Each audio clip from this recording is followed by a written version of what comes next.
மறியல் பண்ணுறேனாங்களா? எப்படிங்க சார்? இதான் மறியல் பண்ணுறேன்னு சொன்னாங்களா? மறியல்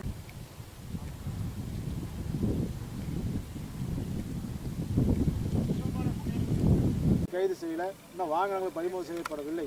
ஆகவே வட்டாட்சியாளர் அவர்கள் கோட்டாட்சியாளர் அரசு நிர்வாகம் கடுமையான நடவடிக்கை எடுக்க வேண்டும் என கேட்டுக்கொள்கிறேன்.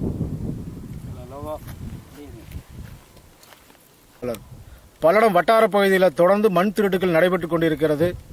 இந்த அரசு நிர்வாகம் செயலிழந்த காரணத்தினால் கடந்த 5 வருடங்களாக சுமார் 600 கோடி ரூபாய் மதிப்புள்ள மண் திருட்டுகள் இந்த வட்டார பகுதியிலே நடந்திருக்கிறது.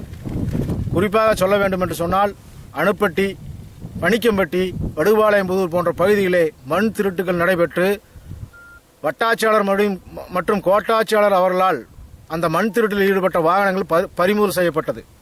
அதன் பிறகு பார்த்தீங்கன்னா அந்த பறிமுதல் செய்யப்பட்ட வாகனங்கள் திரும்ப அவரிடம் கொடுத்த காரணத்தினால் மீண்டும் மீண்டும் இப்பகுதியிலே மண் திருட்டுகளை சட்டவிரோதமாக திருடி எவ்வித அனுமதியும் இல்லாமல் விற்பனை செய்து வருகிறார்கள். இதை நாங்கள் பாரத் மக்கள் கட்சியின் சார்பாக வன்மையாக கண்டிக்கின்றோம்.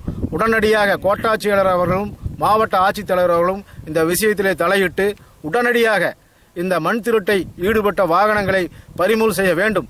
ஏற்கனவே பறிமுதல் செய்த வாகனங்கள் 2 வாகனங்கள், 2 லாரிகளும் மற்றும் ஒரு ஜேசிபியும் பறிமுதல் செய்துள்ளார்கள்.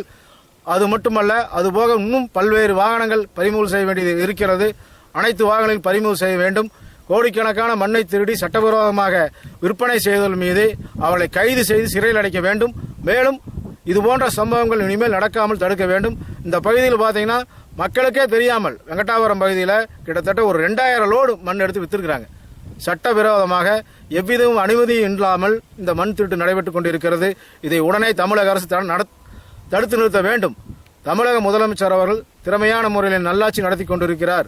அவருடைய பெயரை களங்கப்படுத்தும் விதமாக இதுபோன்ற சம்பவங்கள் தொடர்ந்து மண் திருட்டுகள் இந்த பகுதியில் நடந்து கொண்டிருக்கிறது. இதை தமிழக முதலமைச்சர் அவர்கள் தலையிட்டு உடனடியாக சம்பந்தப்பட்டவர் மீது கடுமையான நடவடிக்கை கொள்கிறது. ஈடுபடும் வாகனங்களை பறிமுதல் செய்யறாங்க.